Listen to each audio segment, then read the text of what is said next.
Hey everyone, it's me. I want to talk about PCOS. As we know, that is definitely something that affects so many women in life, and so many people feel like they're alone or they're the only ones going through it, and they're not. And um, I'm going to open up about my experience and what it has done to me. You know, So one thing is, of course, as we know, it affects fertility. We know that, and it's really difficult, and so, and it's heartbreaking sometimes. To a lot of people. So I was always told that I would not become pregnant or carry full term. Is what I was always told in my life. And when I was 13 years old is when I started having sex. And yes, I was very mature for my age, but I still had a mind of a 13-year-old who knew everything, right? I had a boyfriend at that time who was older than me, and we decided we were going to have a baby because I was born to be a mom, and I couldn't wait to be a mom. And we tried for years and nothing ever happened. To now, I think somebody was definitely watching over me, but still, um, we didn't do anything to prevent it. We didn't, yeah, and it didn't happen. Of course, I took pregnancy tests, and I was always disappointed at that time. But when I met my husband, we were together for a little bit. Um, and you know, he would come to see me every 2 months, or I would come to see him. Obviously, we were intimate, and again, not preventing anything. Nothing happened, which was fine.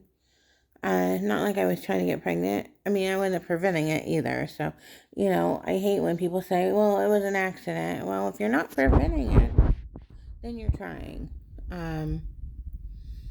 But you get what I mean. So, um, everything, we finally got together, we moved in together, all that. And 4 months after, I was pregnant. And because I wasn't supposed to get pregnant, my mom actually was like, "You're pregnant." And I'm like, "No, I'm not. I'm just late. I was like, "That's not going to happen to me. You know that." And so, as you can imagine, I took tons of different tests. And I was pregnant. And it was amazing. Um, so I carried the full term with my oldest. So then after, you know, we had our first one. Um, I didn't really think about if I wanted to have a second one or not, but because all my time went to my oldest at the time, trying to help him, trying to figure out what he needed at that time because I didn't even know what autism was. So that was a lot of work. And then I decided one day, hey, I would like to have another baby. My husband, he didn't even want, like, it's not that he doesn't love his children, but he never saw his life with kids. He doesn't have the best patience. Everybody thought that was wonderful that he didn't want kids. But I was so young, I wanted kids. There was nothing that was going to change my mind in this world about ever wanting kids. Um,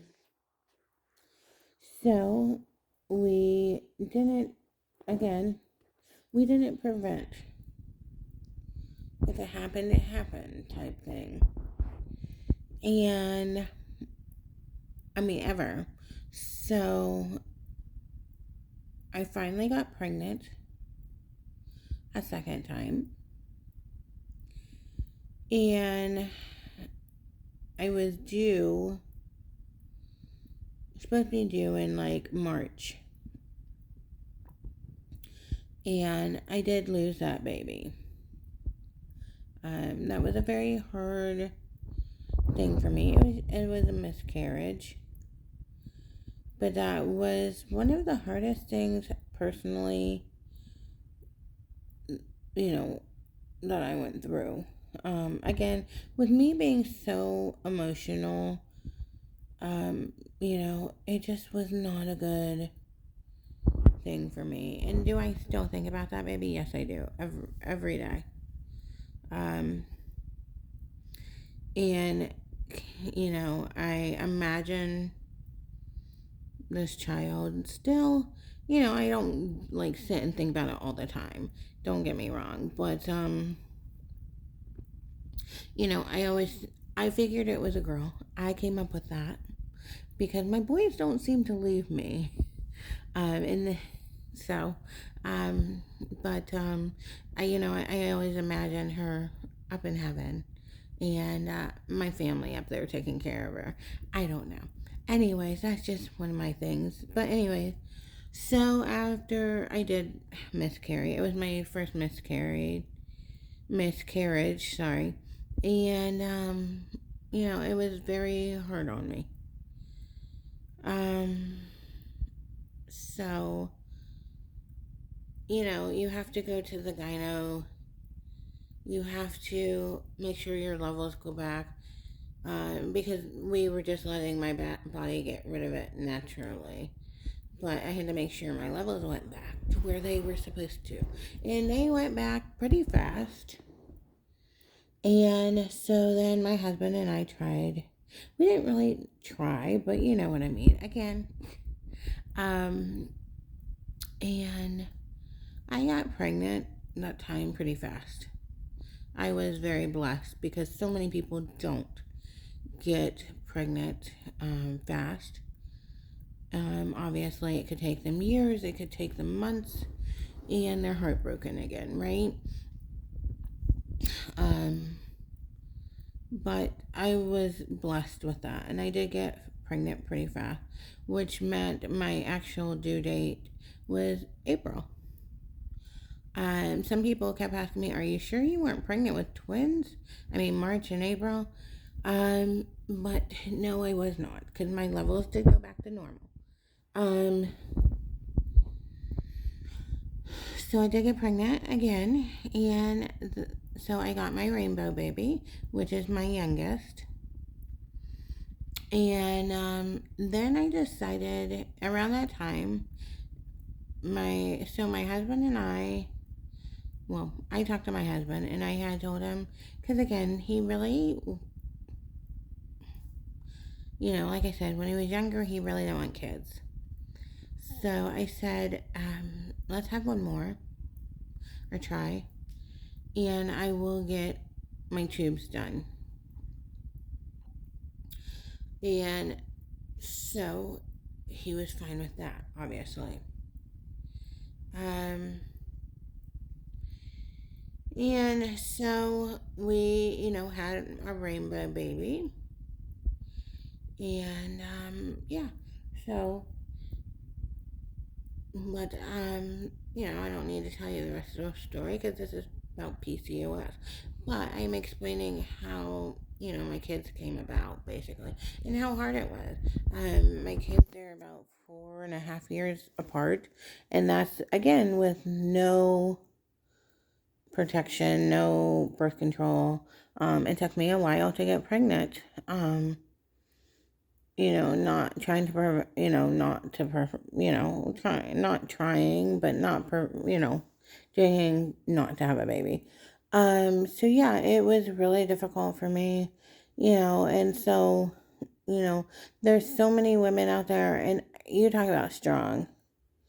You guys are amazing if you've been through this or going through this, because, you know, I had one miscarriage, and so many out there have had so many, not only just miscarriages, but, even we're stillborns, or, um, just trying to get pregnant and haven't been able to, um, you know, and can't maybe afford to have a surrogate, or,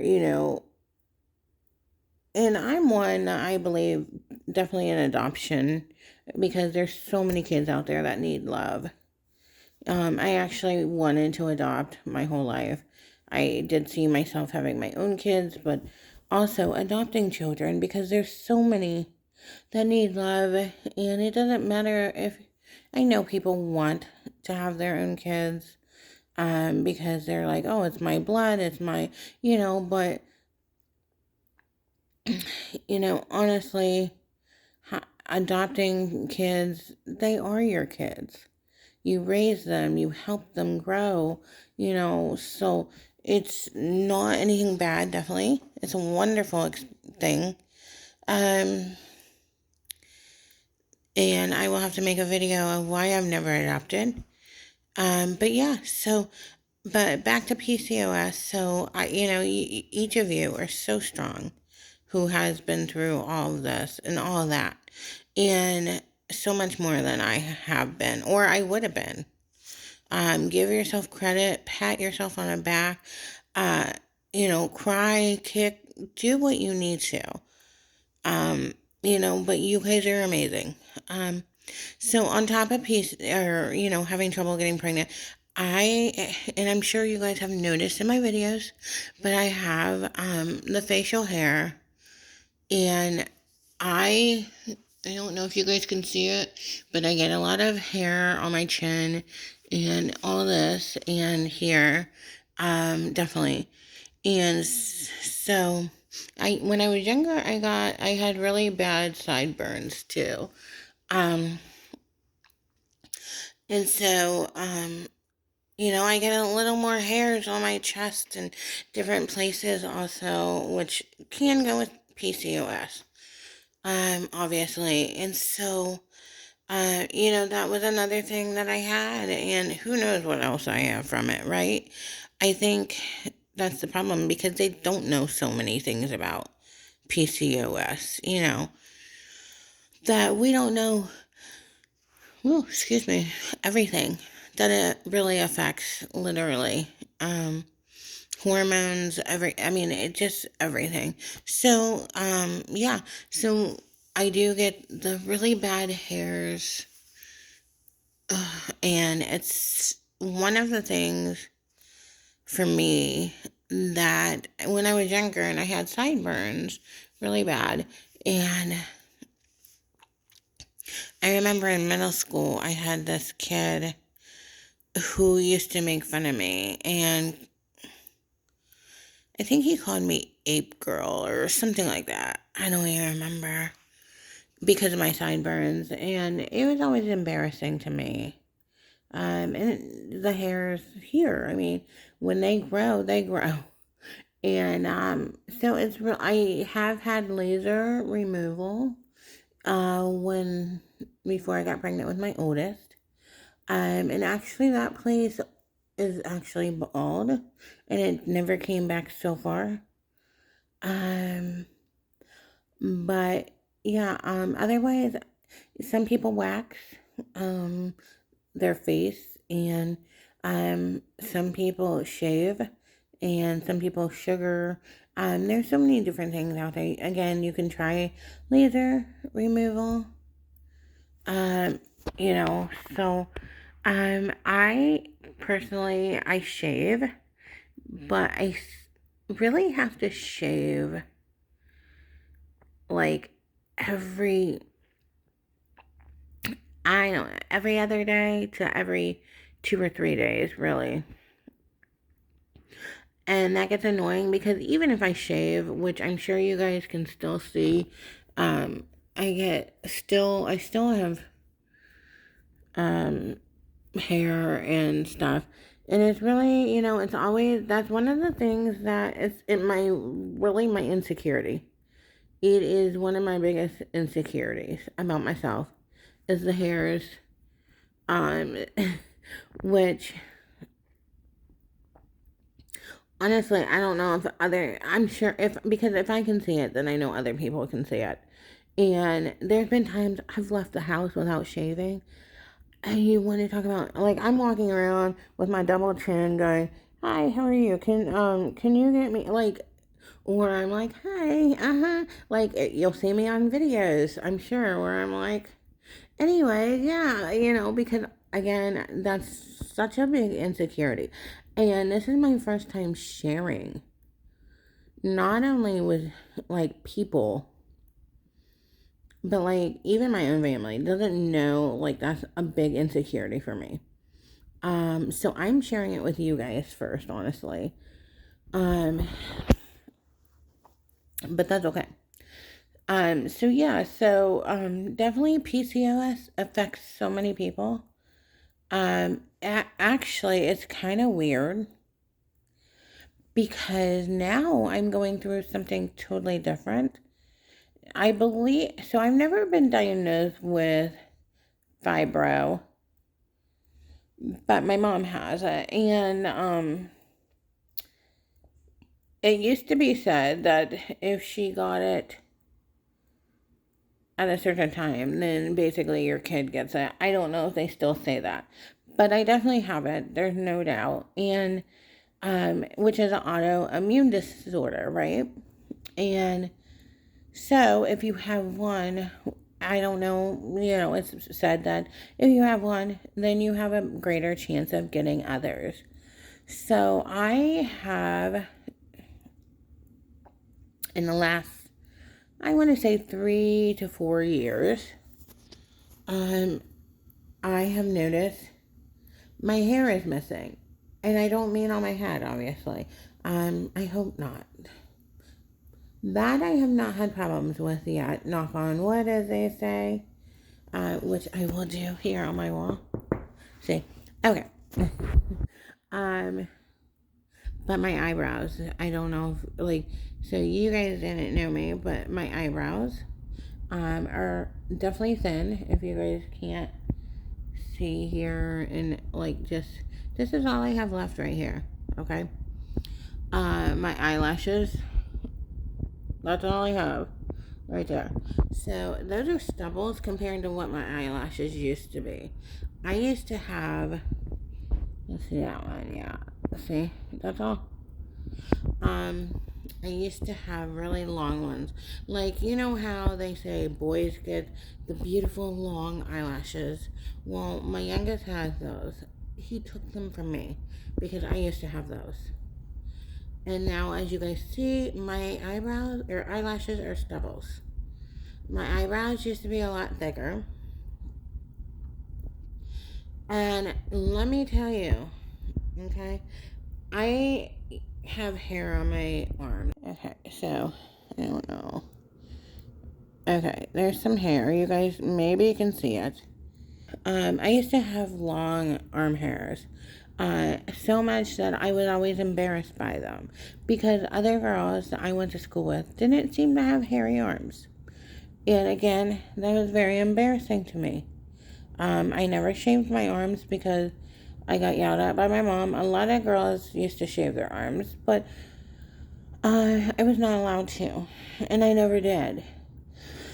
Because sorry guys, what do they always say? If you shave, our legs or whatever, the hairs come in thicker, is what they used to say.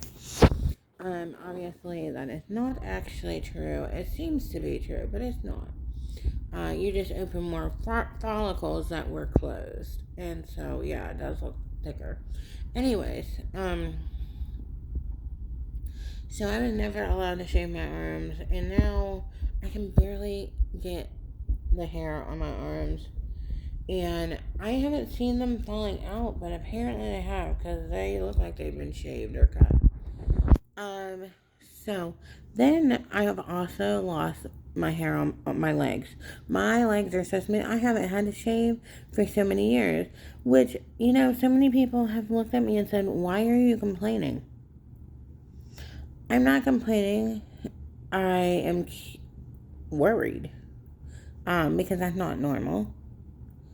And some people will be like, oh, well, as you get older, yeah, you get less hair. Well, first of all, I don't think I'm quite to that age. Second of all, I've had people say, well, if you wear pants all the time, um, your hairs rub off. Yes, I understand that. They might break off, but the whole follicle, the whole hair is not missing always. And certain places, not your whole leg. Um, so I haven't had to shave my legs forever. And yeah, I like that I don't have to shave my legs, right? Um, but again, it's weird. So then I'm going to do a little TMI here, ladies and gentlemen. So if you don't want to hear, I will try to make it as as classy as possible. Down below, we'll say. Yeah, again, the same problem. Um, so just falling out like crazy. And it goes through different periods that it might be fine for a little bit, and then all of a sudden, it's just falling out like there's no tomorrow. Again, I know, you guys are saying, why are you complaining about this? How many people shave and wax and do whatever else they do, and yours is just falling out? You're lucky, right? No. That is so, again, this is weird to me because it's not that I'm purposely doing it, and that's what's, I guess, on my nerves. So something's attacking, obviously, my follicles. It could be a lot of things. One of the things is Hashimoto's. You can lose your hair, but also you can lose it different places, I was reading.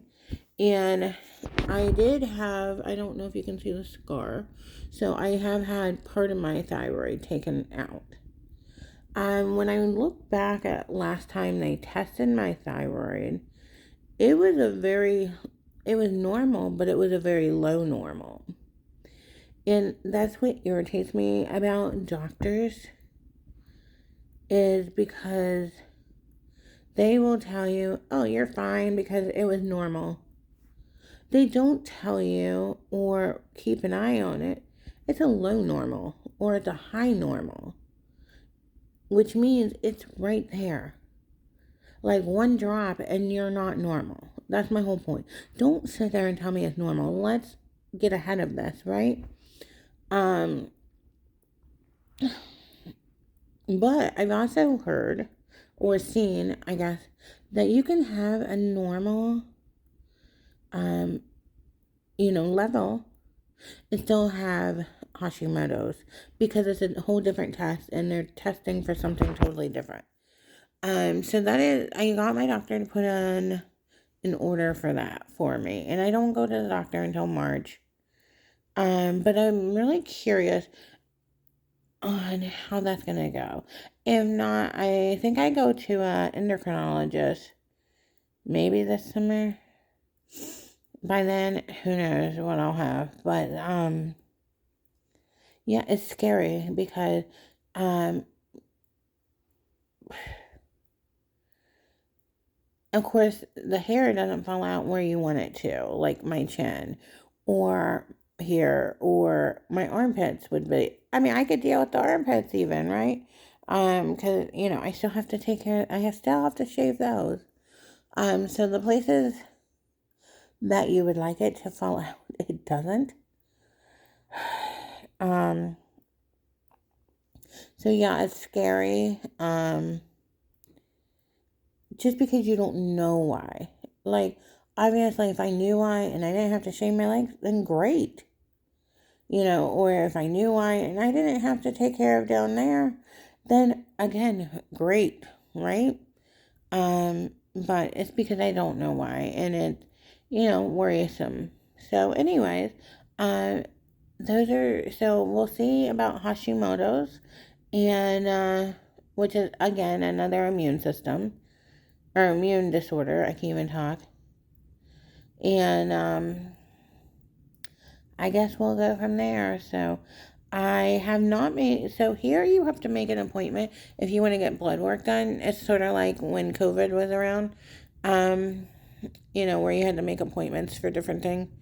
And so a lot of our places here kept that because apparently they liked it. So if you want to get blood work here, you have to make an appointment now. If you want to go to our DMV, guess what? You still have to make appointments, which I could see why, because it does make things less people and maybe move a little faster because of that. I don't know. So if you guys also can't see, I have a lot of skin problems, and I've always had the driest skin. It does not matter what lotion, how many times I put it on. I have one of the driest skins, and I always have. And I remember when I was younger, I don't know if you guys remember, I don't remember what it's called, but it's like um, a gold color bar of soap. And it's almost see-through. It's really pretty. And when I was younger, that's what they told my mom to use on my skin because my skin was so sensitive. Apparently, maybe we didn't use Dove back then, or they didn't know how good Dove was. Anyways, my skin is still very sensitive. And dry. It's always been dry. One thing I did learn from a dermatologist, which has helped, is don't buy lotions. Buy cream. Lotions can be really watery and it's just not as thick, but creams are great because they're really thick, right? And so I did learn that and it does help a little more. So, if you guys don't see here in my eyebrow, the white flakes, I have psoriasis also of the scalp. And that's something that's really interesting. And it gets in your eyebrows and it can get, like if men have beards, it can get in there, eyelashes, like it can get into anything that like has hair. Anyway, so, or maybe, I don't even know if you have to have hair. Anyway, so, I have had scalp problems pretty much, well, not my whole life. It wasn't until I was living with my mom, so I would have been 8, maybe 8, 9, 10, and up. And, it was horrible. My mom used to do my hair, and then I took over to my hair. And so, when I took over, as I got older, my mom realized it was like a baby cradle or cap, whatever it's called, baby, whatever that stuff's called. Now that I think about cradle cap, yeah, there we go. And she said it looked like that, and it used to gross her out. Yeah, yeah, my mom was grossed out by me. Obviously, I couldn't see my own hair or head back here, and she would take a comb and try to dig it out, and she just was like, "Ew, this is gross." Right? And she's like, I don't even know what this is. Like, we would go to different places. And of course, they'd be like, oh, you have dandruff. You have, I can't remember. But, like, usually it was like dandruff. And, so finally, as an adult, I decided I'm going to a dermatologist. myself. Like, I'm an adult now. Let me take myself, right? And my main concern at that time was really just my scalp. You know, because when you're in school and you go to scratch your head and all these flakes, it looks like a snowstorm. It's really embarrassing, guys. Or you become obsessed and you're like watching it just fall and you're like, doesn't it ever stop? And it was so embarrassing. Oh, that was another thing that was embarrassing, right? Because you have the dandruff, it looks like on your shoulders. You don't even touch your hair, maybe, and it's just falling out. And so you talk about embarrassing. And I know I'm not the only one out there that deals with this stuff. So, I have learned a lot more people than I thought deal with some of this, like dandruff and just different things.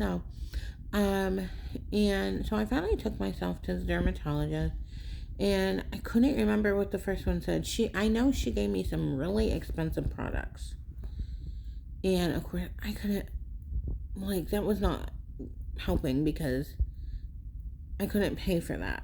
So I finally went to a different dermatologist, and he's like, you have psoriasis of the, like, you have psoriasis. This isn't just dandruff, it's psoriasis of the scalp. So I start Googling it because I don't know what psoriasis was. I mean, I guess looking back, I met a girl who they wouldn't let her in our pool because she had psoriasis on her skin. And it wasn't anything you could catch. But she looked like she had scabs all over, so they wouldn't let her in a pool. Which was so, I mean, she could have sued them, I'm sure. You think that's the worst thing that probably gets in the pool? But yeah, so the guy's like, you have psoriasis of the scalp. And he prescribed so at that time he gave me 2 over-the-counter shampoos that I could switch between, or just start with one and see how it worked and then switch to the other. Well, the problem is I got those and they're not cheap, guys, but they worked. Well, sort of. Except for then my one kid started using them and they would be gone. So I was still having problems, so I went back to him and he prescribed me a medicine with doing drops on my scalp, which helped me a lot. Apparently, most people get it worse in the winter when, the air is dry, or, you got the heat on, but mine seems to be actually worse in the summer, which he found interesting. But yeah, so sometimes it has helped. Do I still have some problems? Yes. But it's a lot better than it used to be when I was younger. But sometimes it gets in my eyebrows. And it's really annoying, again, and embarrassing. And then, of course, as I scratch it, then more just comes out. So, again, sort of like the dandruff of scratching your head. So, I don't know. I kind of have a little of everything to do with skin problems, and it is not fun. Anyway, so there are some of my problems. You don't have to share with me if you have any of these problems, but if you feel, like you can share, help yourself. If not, hopefully this will at least help somebody out there to know. Again, you're not the only one with PCOS or autoimmune disorders or psoriasis of any part, because like I said, you can really get it anywhere. So yeah, I hope this helps someone. Talk to you guys soon. Bye.